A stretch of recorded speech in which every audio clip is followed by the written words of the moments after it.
Marcos 9, comenzando en el versículo 14 hasta el 29, es un texto relativamente extenso, es el relato más extenso, valga la redundancia, de las tres narraciones que existen. Hay una versión en Mateo, hay una versión en Lucas, y está esta versión en Marcos. De las tres, esta es la más detallista. Sin embargo, Mateo tiene algunas cosas que decirnos que traeremos a lo largo de la exposición.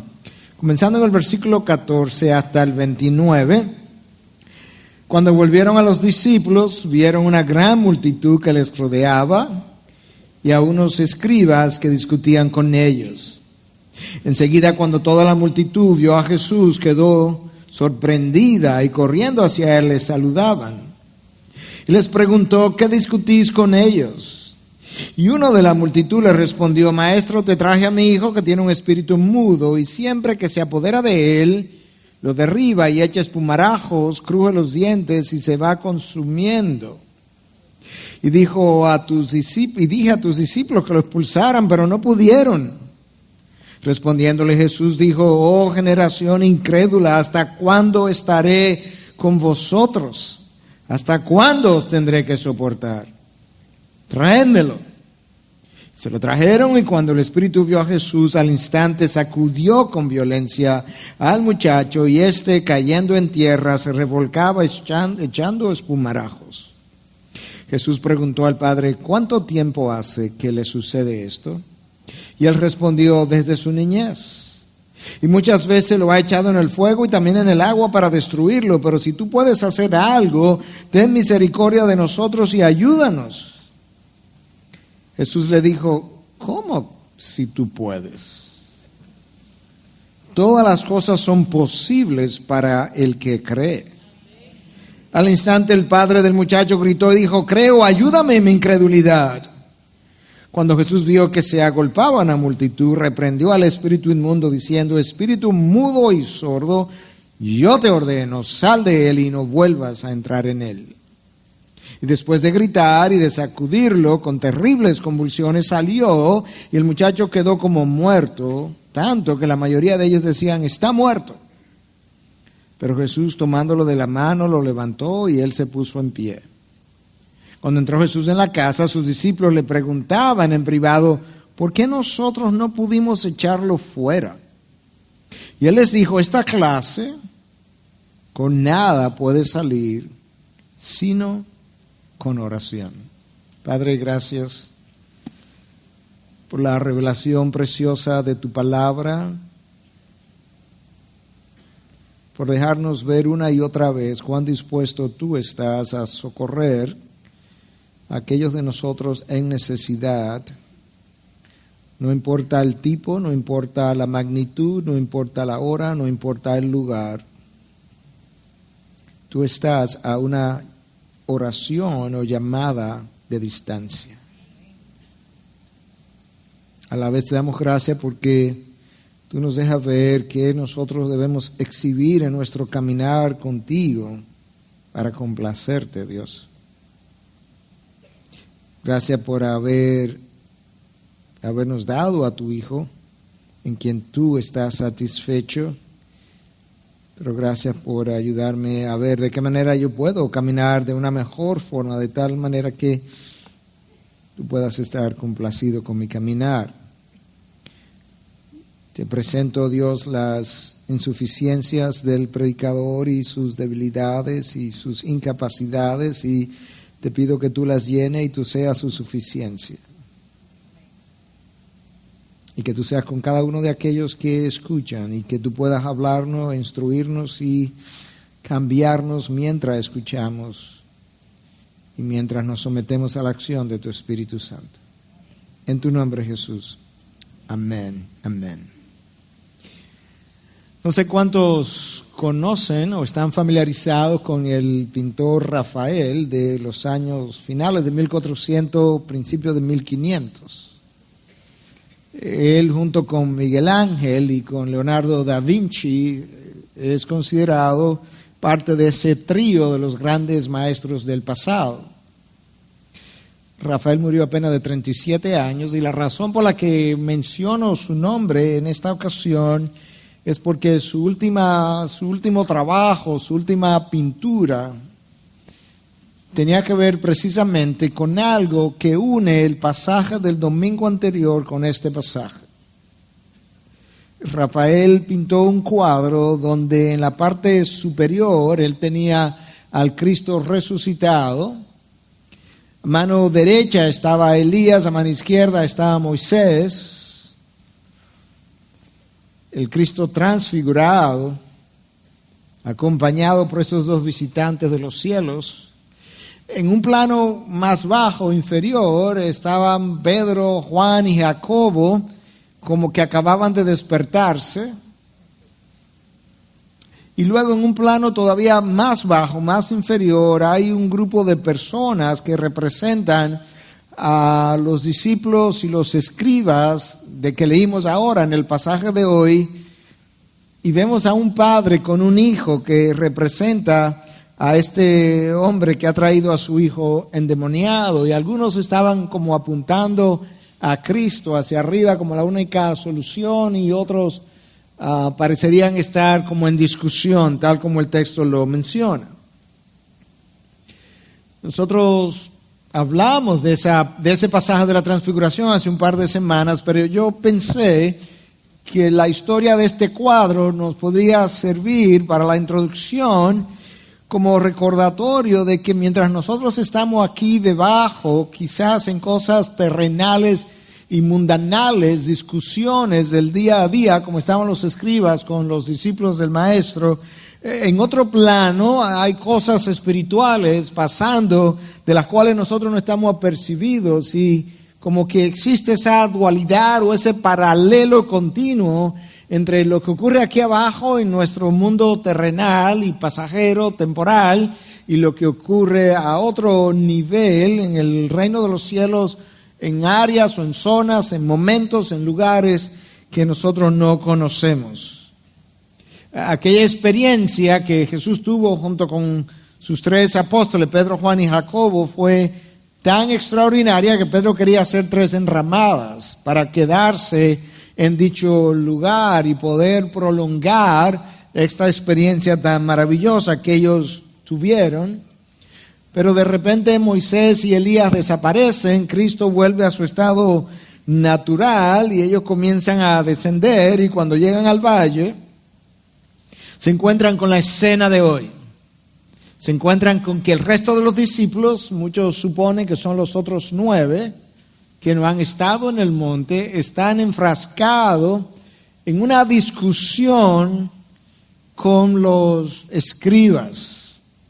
Y esto es como un recordatorio de que frecuentemente, después de experiencias espirituales extraordinarias y de victorias, aquí arriba, cuando tú desciendes del monte, como que hay una lucha espiritual que te estaba esperando y que tú desconocías. Y nosotros vemos eso en más de una ocasión, aún en la vida de Cristo, y quizás la que mejor podamos recordar es cuando Él entra al Jordán, es bautizado, los cielos se abren, Él escucha la voz de su Padre que dice: este es mi Hijo amado en quien tengo complacencia. La paloma desciende, y después de esa experiencia extraordinaria, de repente el Espíritu mismo, el Espíritu de Dios, lo toma y se lo lleva al desierto para ser tentado por Satanás, a luchar, a lidiar con algo que él no estaba esperando. Bueno, esta es una de esas historias muy conocidas, que es muy rica en contenido, pero que quizás nosotros no nos hemos apercibido de todo lo que Dios pudiera decirnos. Y una de las cosas que vemos en la historia es la manera, las estrategias distintas, una o dos de esas estrategias de cómo Satanás nos hace oposición, cómo nos distrae. Y en este caso la distracción básicamente ha consistido en enfrascar a sus discípulos en una discusión. Yo decía más tempranamente que yo no estoy viendo un demonio detrás de cada puerta. Yo creo que usted conoce eso, pero al mismo tiempo Yo recuerdo con frecuencia que nosotros estamos involucrados en una lucha que no es contra carne ni sangre, sino contra huestes, son muchas, espirituales de maldad, entidades cuya esencia misma es el mal. No hay nada bueno en ellas y que ellas nos hacen oposición y nos hacen oposición no porque nosotros seamos tan importantes para ellas en un sentido, sino porque ellas tienen claro que ellas no pueden oponerse a Dios uno a uno, pero pudieran oponerse a sus hijos, pudieran oponerse a los hijos de los hombres, pudieran oponerse al avance del plan de Dios aquí en la tierra. Ellas no tienen la fuerza, ellas no tienen la autoridad para oponerse a Cristo directamente, pero pueden oponerse a nosotros. Y yo creo que con los incrédulos pasa continuamente y ellos no se percatan, y con nosotros los creyentes pasa intermitentemente cuando nosotros no desenfocamos o desviamos la vista de nuestro Señor. Satanás sabe a qué vino Cristo, él sabe sus propósitos, y Cristo no dejó esos propósitos ocultos, él los reveló.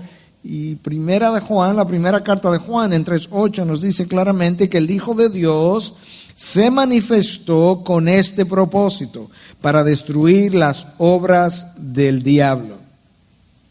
Ese es su propósito, Satanás lo sabe, de manera que de alguna forma él quiere detener esa destrucción, él quisiera desviar el camino de esa destrucción que ya está ocurriendo. Y cuando Jesús baja de tener esa experiencia extraordinaria de transfiguración, junto a Moisés y a Elías y a Pedro y a Juan y a Jacobo, antes de que los discípulos hubiesen tenido la tranquilidad para digerir, reflexionar sobre esta experiencia, ellos se encuentran allá en el valle con el resto de los discípulos, quizás los 9 restantes, y con un grupo de escribas que han venido precisamente a discutir.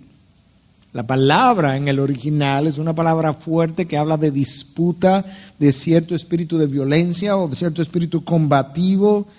Y el texto nos dice al inicio de lo que yo leí hoy, que cuando ellos volvieron a los discípulos, ¿de dónde? Del monte de la transfiguración, vieron una gran multitud que les rodeaba y a unos escribas que discutían con ellos. Para nosotros las discusiones pueden ser común y corriente. Para Satanás pudieran representar una de sus múltiples estrategias para desviar nuestra atención. Y los 9 discípulos que han estado en el valle sin Jesús en su ausencia, han querido enfrascarse en la liberación de un muchacho, de un joven, haciendo uso de algo que ya Cristo le había otorgado en Marcos 6, la autoridad para expulsar demonios, de manera que ellos no están pecando al tratar de hacer esto. Y sin embargo, ellos no han logrado hacerlo. Están ahí enfrascados en una discusión con los escribas. Y de nuevo, las discusiones para nosotros parecen parte de la vida diaria. Para Satanás son más formas estratégicas de involucrarnos en algo que muchas veces no complace a Dios. Y tú encuentras a Pablo continuamente advirtiéndonos acerca de cómo y por qué evitar las discusiones. Escucha lo que le dice a los filipenses en 2:14. Haced todas las cosas sin murmuraciones ni discusiones. Cuando él escribe a Timoteo, en una de sus cartas pastorales, él le deja ver a Timoteo de una forma más clara la relación entre las discusiones y la oposición al avance del reino de los cielos. Escucha cómo Pablo se lo dice en su primera carta a Timoteo, su discípulo, en 1:4, que ni prestaran atención a mitos y genealogías interminables, lo que da lugar a discusiones inútiles. Escucha ahora, en vez de hacer avanzar el plan de Dios que es por fe. Discusiones inútiles en vez de hacer avanzar el plan de Dios que es por fe. Las discusiones nos detienen, nos entretienen, nos distraen. Y Dios nos está diciendo, en vez dedícate a hacer avanzar mi plan. Quizás ese sea el pasaje que más claramente nos deja ver la relación entre una cosa y otra.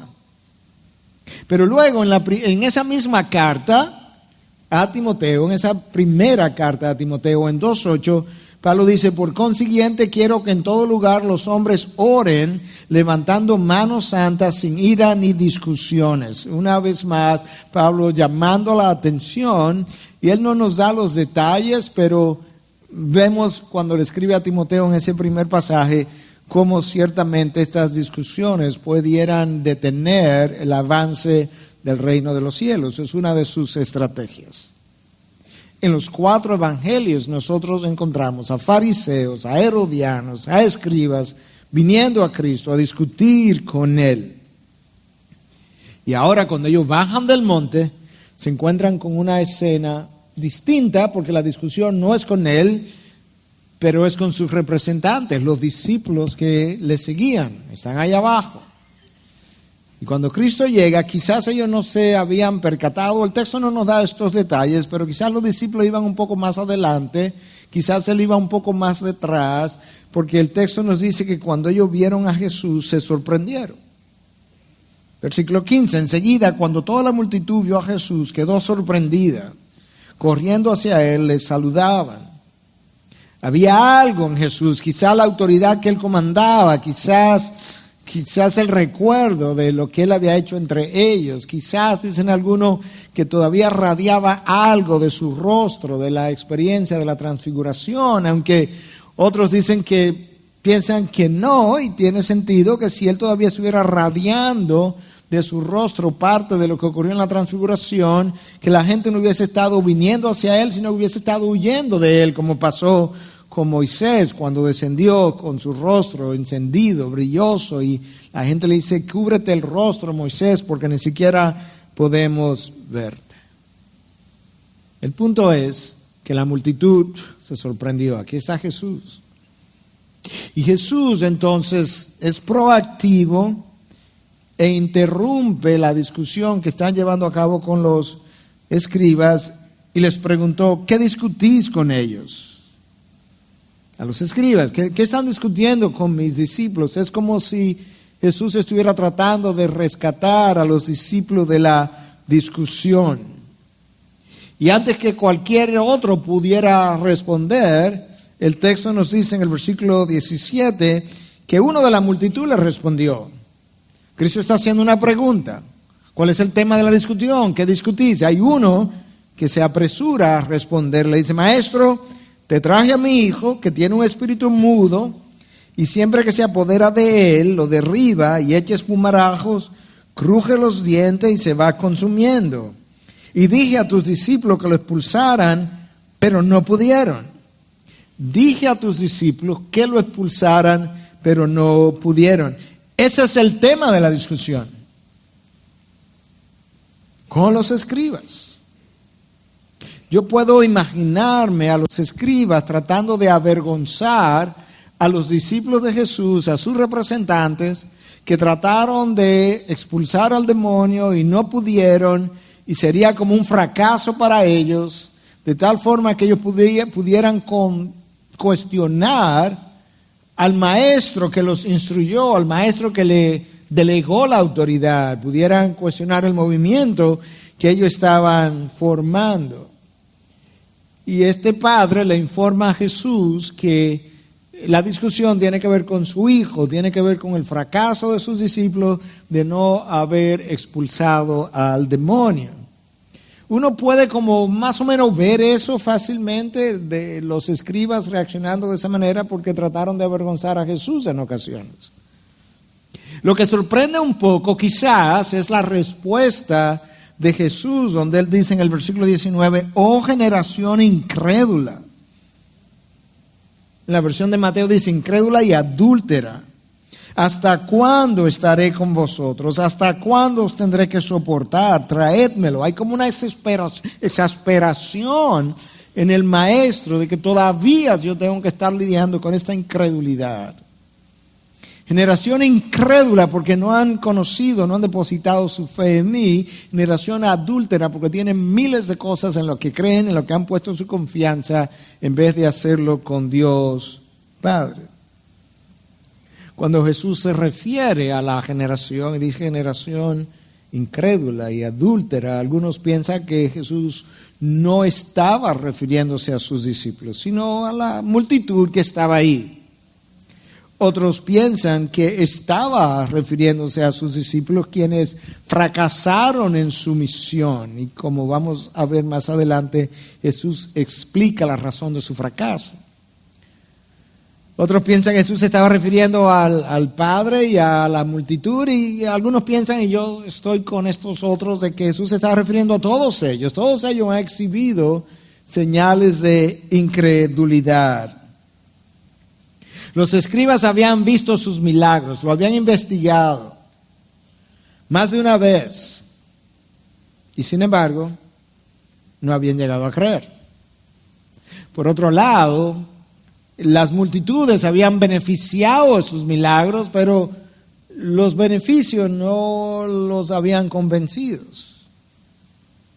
Y sus discípulos habían participado, habían vivido en carne propia estos milagros. Al ver a Pedro caminar sobre las aguas, al multiplicar los panes, al ver expulsión de demonios. Ellos han visto esto de primera mano. Y sin embargo, todavía continúan con señales significativas de incredulidad. El texto no nos dice con claridad inicialmente en qué consistió la deficiencia de su fe, pero probablemente por algo que Mateo nos deja ver, y lo menciono más adelante, no tenía que ver con la cantidad de su fe, sino con la calidad de su fe. Y la realidad es, hermanos, que nosotros no sabemos bien, no entendemos bien cuál es la dinámica de la interacción entre la fe nuestra y la soberanía de Dios, pero como dijimos en un mensaje anterior, cuando tú lees con cuidado los evangelios, no hay duda de que nuestra fe hace reaccionar a Dios, para bien o para mal.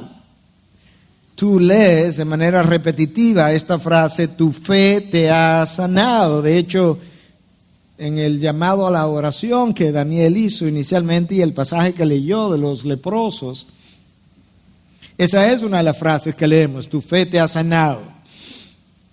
Tú lees eso en Lucas 8:49, tú lees eso en Lucas 17:19, tú lees eso en Lucas 18:42. Tu fe te ha sanado.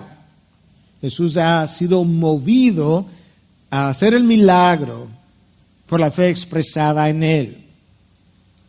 Tú puedes ver algo más claro todavía el día que la mujer sirofenicia tiene el encuentro con Jesús, donde Jesús inicialmente parece no estar dispuesto a actuar en su favor y le dice, no, es que yo no voy a dar los panes de los hijos de Israel a los perrillos, y la mujer le dice, pero es que aún los perrillos comen de las migajas que caen de la mesa de su amo. Y Jesús responde, por esta respuesta, vete, el demonio ha salido de tu hija. Por esta respuesta, vete, el demonio ha salido de tu hija.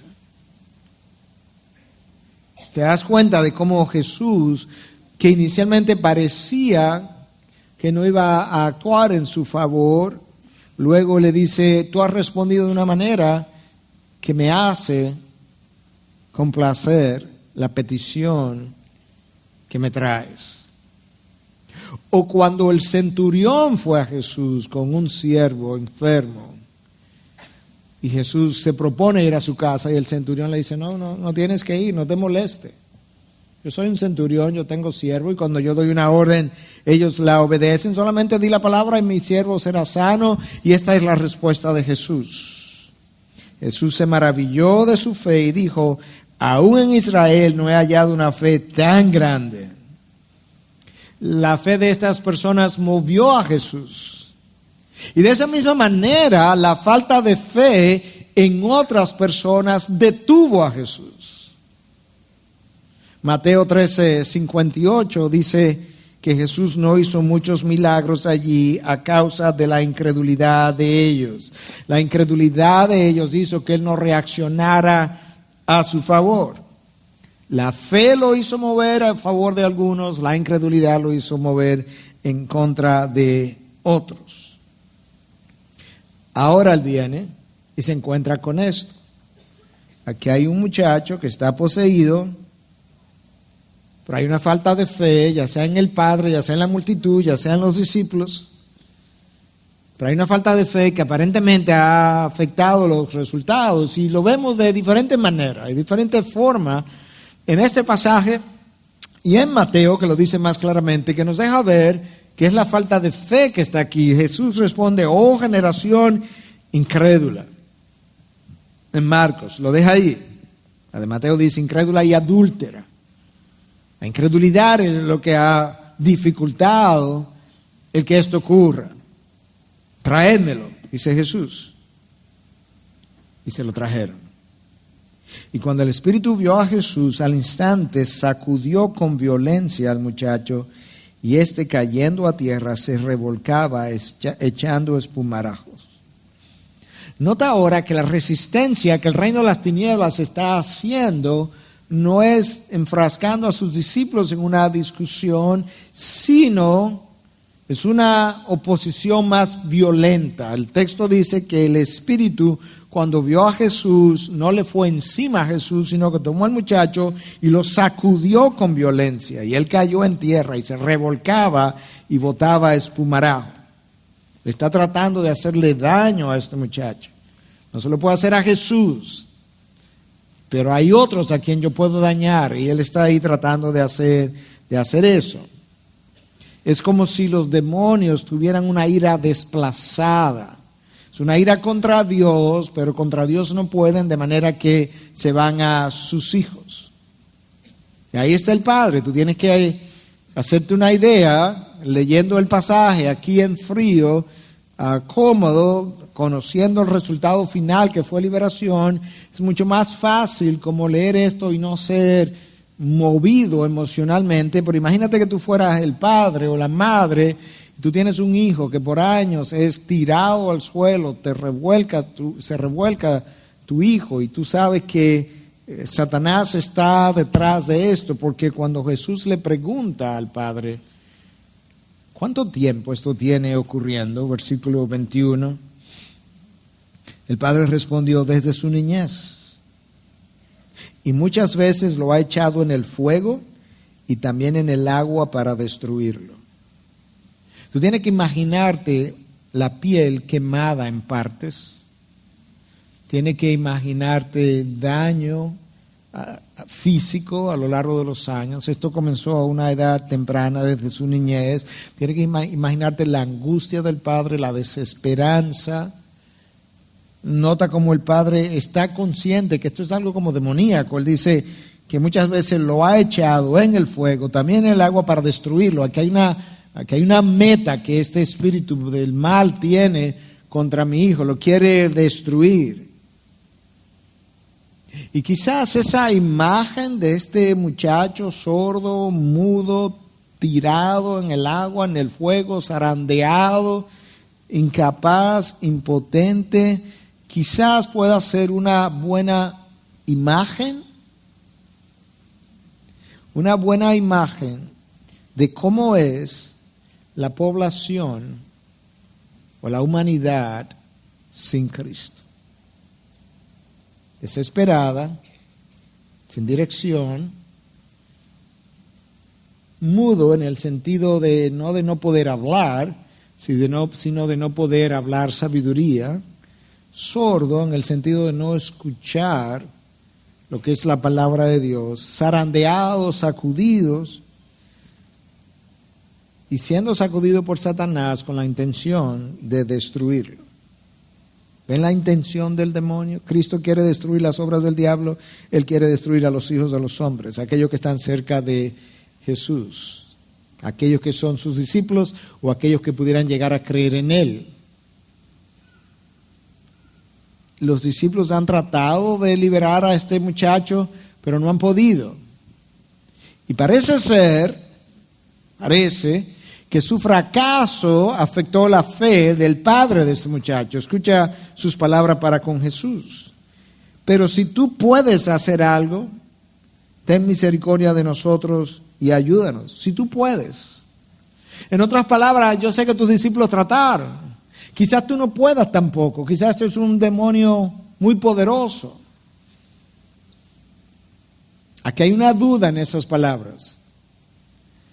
Escucha las palabras otra vez. Si tú puedes hacer algo, ten misericordia de nosotros y ayúdanos. La duda no parece tanto en el carácter benevolente de Jesús, parece más bien en la omnipotencia de Jesús. Parece más bien en la capacidad o el poder que Él tenga para vencer a este enemigo. Quizás es la manera como el Padre está pensando. Jesús escucha estas palabras, si tú puedes hacer algo, y responde entonces, ¿cómo si tú puedes? ¿Cómo preguntas eso? Tú no sabes con quién hablas, tú no estás hablando con mis discípulos, tú estás hablando con el creador y sustentador del universo. Tú estás hablando con el amo de los demonios, con el Señor de señores y Rey de reyes. Tú estás hablando en nombre de o a la persona cuyo nombre, cuando sea pronunciado, llegará el momento que toda rodilla doblará toda rodilla de humana doblará sus rodillas y tendrá que confesar que yo soy el Señor de los cielos. ¿Cómo que sí puedes? Escucha ahora cómo Jesús expresa la interacción entre lo que Dios hace y mi fe. Todas las cosas son posibles para el que cree. Todas las cosas son posibles para el que cree. En otras palabras, la deficiencia no está en mí, Señor, Padre del muchacho. La deficiencia está en ti. No hay algo que a mí me falta, es algo que a ti te falta. Todas las cosas que son parte de esa voluntad soberana, buena, agradable, santa de Dios, son posibles para el que cree. El Padre como que cae en cuenta, el Espíritu de Dios como que le da entendimiento, le da convicción. Y oye lo que el texto dice, al instante Jesús dice, todo es posible para aquel que cree. Y al instante el padre del muchacho gritó y dijo, creo, ayúdame incredulidad. Si todo es posible para el que cree, Jesús, yo creo, pero al mismo tiempo yo sé, ya no creo, sino que sé que tengo incredulidad. Ayúdame. Y nota cómo Jesús no dice, pues cuando cura tu incredulidad, regresa. No. Jesús sabe de nuestras insuficiencias. Él no tiene problema con eso. Si tú te sientes insuficiente, la razón por la que te sientes así, como yo, es porque eres insuficiente. Jesús no tiene problema con nuestras debilidades. Él sabe que somos polvo. Jesús no tiene problema incluso en ocasiones con nuestra falta de entendimiento. Él sabe que somos limitados. Jesús tiene problema con la dureza de mi corazón.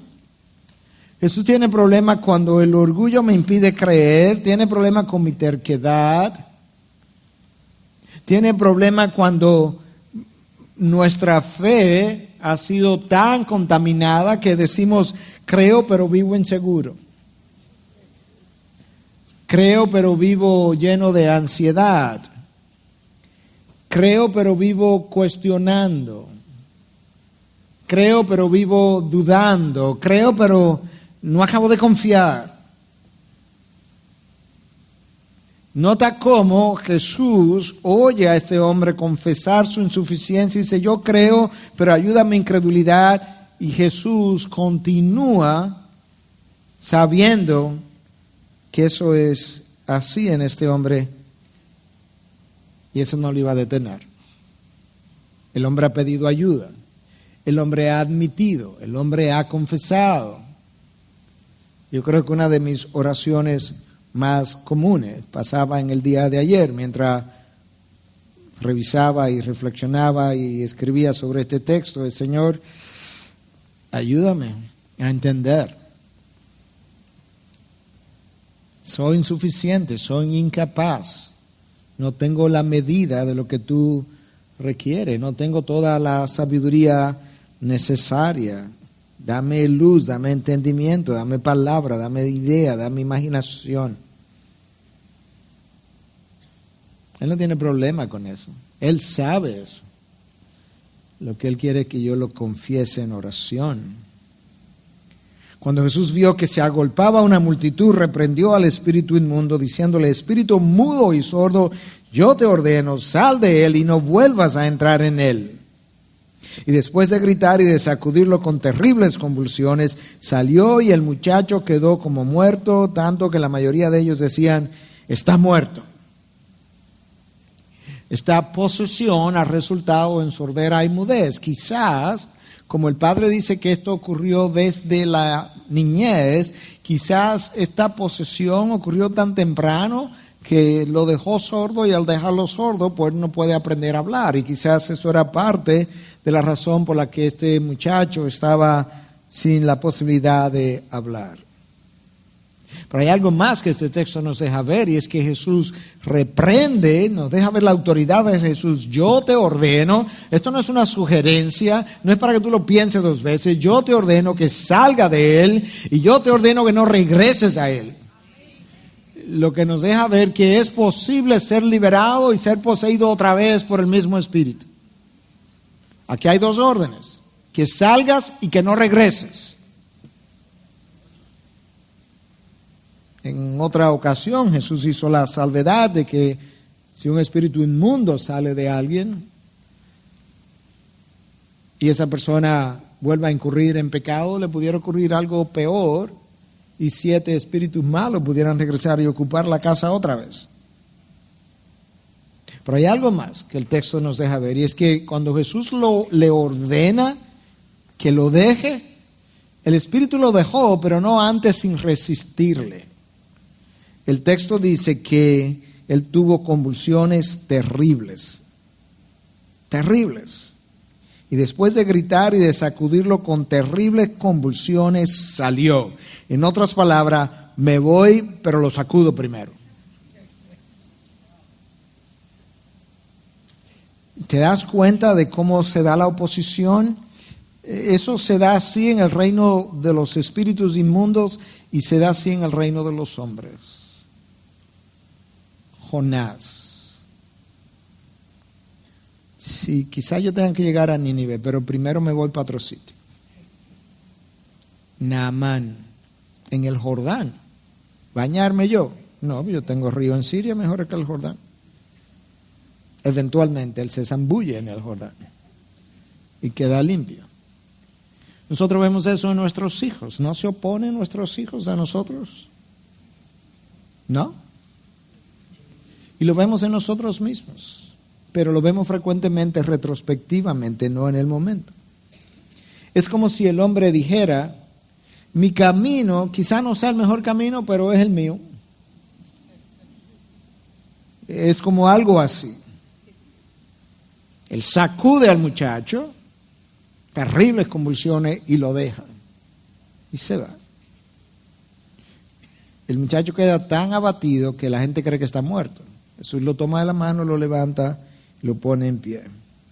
Los discípulos están viendo esto, están sorprendidos, pero están también cuestionándose. Ellos quieren saber qué fue lo que pasó. A nosotros nos dieron esta autoridad en Marcos 6 para hacer esto, y el texto dice que cuando ellos entraron a la casa en privado, sus discípulos le preguntaron: ¿por qué nosotros no pudimos echarlo fuera? Tenemos que aprender. Y él les dijo: esta clase con nada puede salir sino con oración. Algunas versiones dicen con oración y ayuno, pero los manuscritos más antiguos solamente dicen con oración. De manera que el problema número 1 nuestro es la falta de comunión con Dios. Ya el domingo anterior el pastor Fausto aludió en su mensaje acerca de esto, de manera que yo no voy a llover sobre mojado, pero instrucción sin comunión con Dios es conocimiento muerto. Aplicación sin comunión con Dios, como en este caso, y están tratando de aplicar lo aprendido, pero sin oración, sin comunión con Dios, es fracaso. O pudiéramos decir también que trabajo sin oración es autosuficiencia, porque si estoy trabajando y no estoy orando y diciéndole a Dios cuánto dependo de Él, cuánto lo necesito, cuán incapaz soy para llevar a cabo esto que Él me ha encomendado, pues si yo no estoy haciendo eso es porque estoy contando con mi propia fuerza y inteligencia y sabiduría.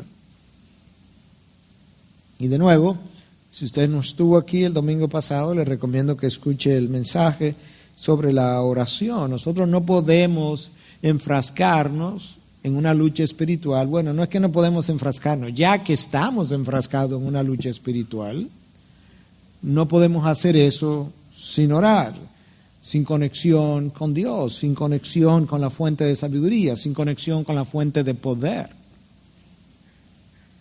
Y de ahí entonces que Jesús le dice, cuando ellos le preguntan, ¿qué pasó? Él dice que esta clase no sale a menos que haya oración. Ahora, cuando nosotros leemos la versión de Mateo, Mateo incluye la oración, pero nos deja ver más claramente algo que ya ha sido dicho. Jesús llamó a esta generación incrédula. Jesús ya le ha dicho al Padre, todo es posible para aquel que cree.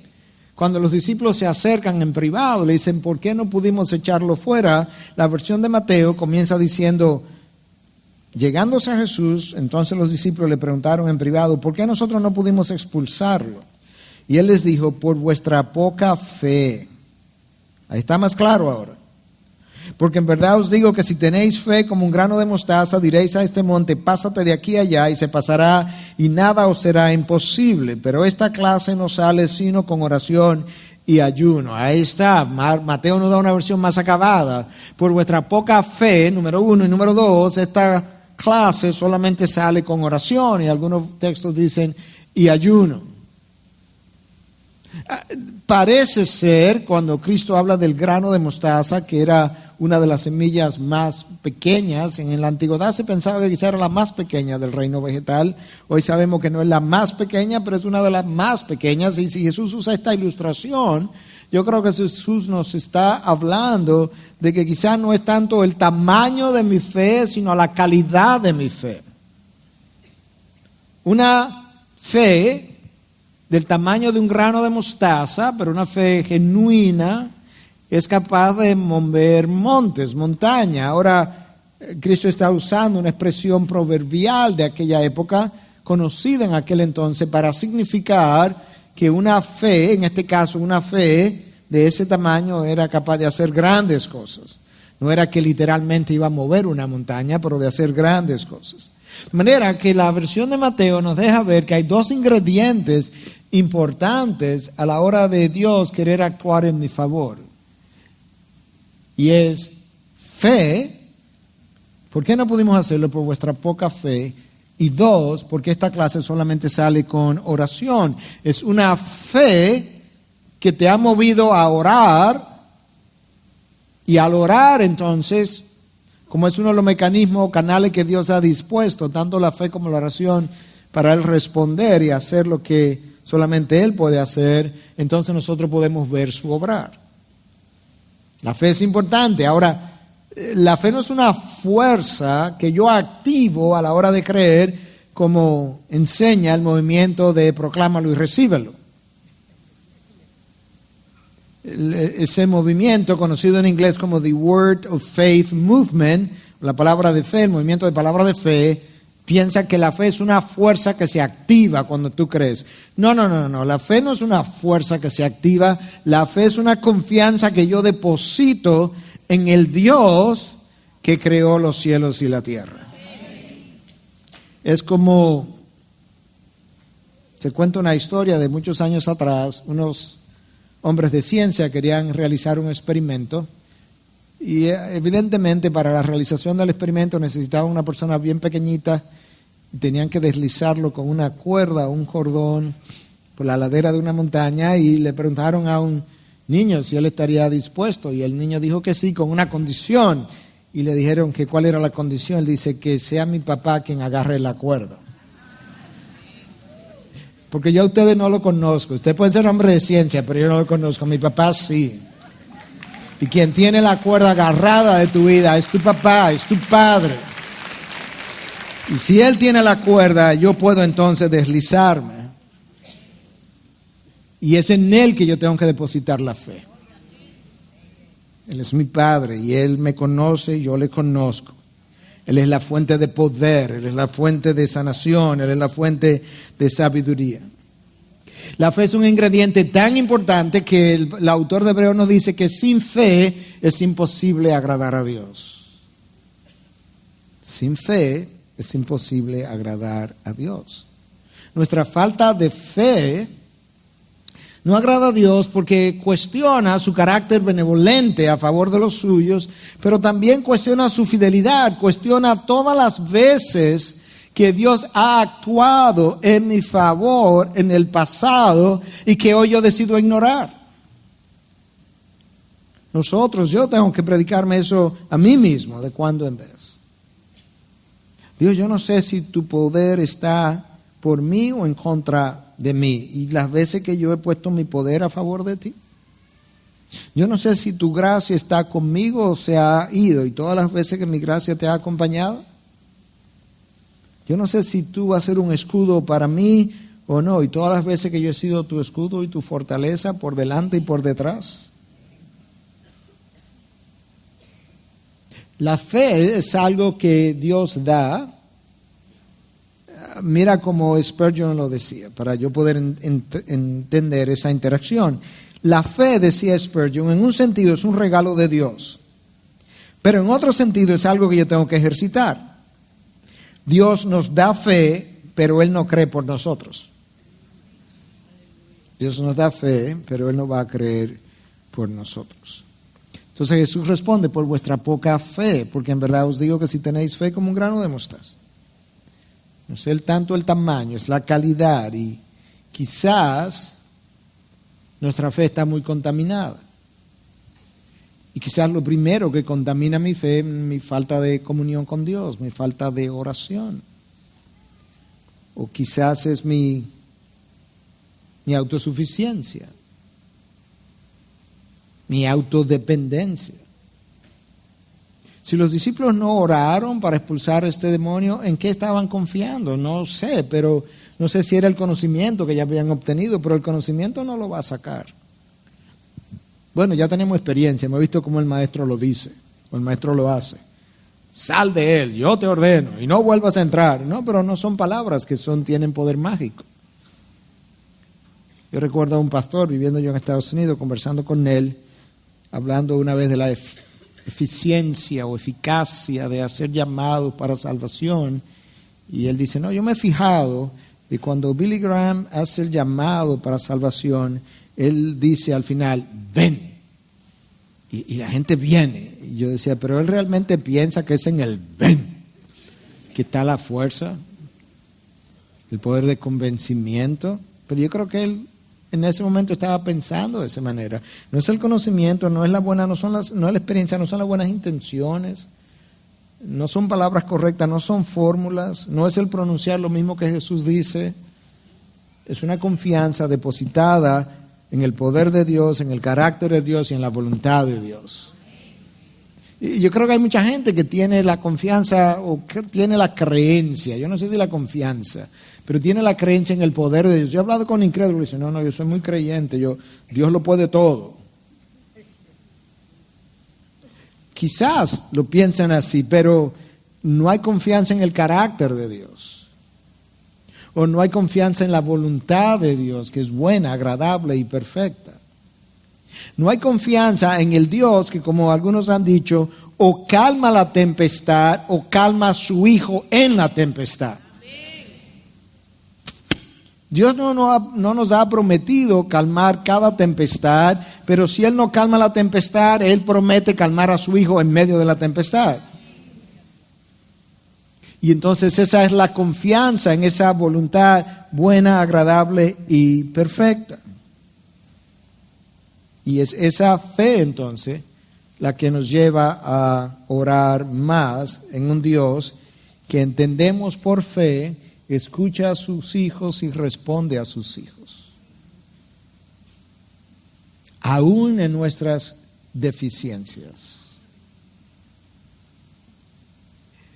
Dios no, una vez más, Dios no tiene problema cuando yo confieso lo que a mí me hace falta. Dios tiene problema conmigo cuando yo actúo como si a mí no me hiciera nada falta. De manera que hoy al final de este mensaje, mientras yo reflexiono algunas de las cosas que el Señor nos ha dicho por su Espíritu, yo pudiera terminar en este momento o en esta noche cuando me vaya al hogar, yendo donde el Señor, pidiendo perdón y a la vez diciendo algo como esto: Señor, yo creo, ayuda a mi incredulidad. Señor, yo oro, pero ayuda a mi deficiente vida de oración. Señor, yo confieso y me arrepiento de que en ocasiones he dudado de tu buena voluntad o no he pedido lo que se supone que yo pida, y tu palabra dice que no tenéis porque no pedís. Y Señor, yo también tengo que confesar que en ocasiones yo he pedido con malas intenciones, que es lo que Santiago dice, y cuando pedís con malas intenciones. Yo me arrepiento. Señor no va a tener ningún problema con eso.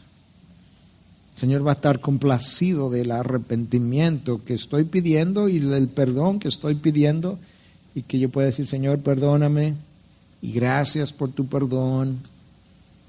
Fortaléceme mi hombre interior, reconstruye mi ser. La incredulidad, de la misma manera que la fe puede ser cultivada, la incredulidad puede ser cultivada. Y yo lo sé hasta por experiencia personal, porque mi ADN no dista del ADN de ustedes. Y nosotros cultivamos incredulidad cuando le damos cabida a pensamientos catastróficos. El enemigo le encanta eso. Y no importa en qué etapa de tu vida de santificación tú estés, eso ocurre. Te ocurre a ti, te ocurre a mí, me ocurre a mí. Y nos ocurrirá mañana también. Más o menos frecuentemente. El enemigo sabe cómo distraernos. El enemigo sabe cómo intimidarnos. El enemigo sabe que si nos distrae y nos intimida, nos debilita. Y él sabe que si nos debilita, nos tiene. Y la única manera de fortalecer esa debilidad es en el ejercitar la fe, creer su palabra, creer su promesa, recordar lo que Él ha hecho en tu vida en el pasado y dejar que otros te lo recuerden también. A veces hasta nuestra memoria es deficiente. Y Dios entonces permite que otros te recuerden las victorias de Dios en tu vida, en tu pasado. Porque eso es parte de su fidelidad. Integridad y Sabiduría es una producción que llega hasta ustedes gracias a los aportes de individuos y empresas comprometidos con la defensa de la fe. Para más información, preguntas y comentarios, visite nuestra página de internet www.integridadysabiduría.org. En esta página encontrará información sobre la producción de este y otros recursos que ponemos a su disposición, como también las formas en las que usted puede contribuir con la producción de programas como estos. Les invitamos nuevamente a visitar nuestra página de internet www.integridadysabiduría.org. Será hasta la próxima, cuando nos reencontremos con Integridad y Sabiduría.